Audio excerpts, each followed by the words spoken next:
Hi everyone, in this video we are going to talk about Skype for Business and how sometimes it can take forever for it to load. Or actually it just doesn't open at all, and some of you have told me that you restart your machine, you log out to log back in, just taking time and being frustrated in the morning when you want everything to just open up and get up and running. So I'm going to come down here with my cursor to the very right hand corner of my desktop screen and click, and that's a fun trick to get everything that you have open, all of your windows, to minimize automatically or all at once.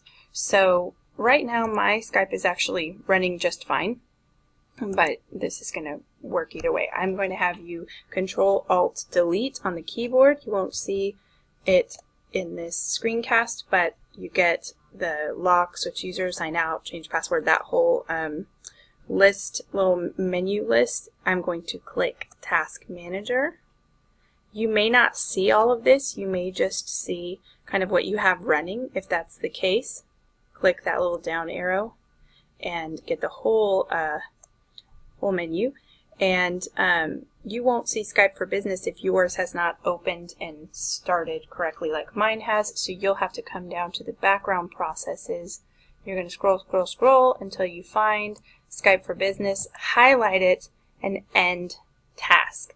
Once you do that, you can go ahead and try to reopen your Skype, and 9 times out of 10 it's going to open just fine.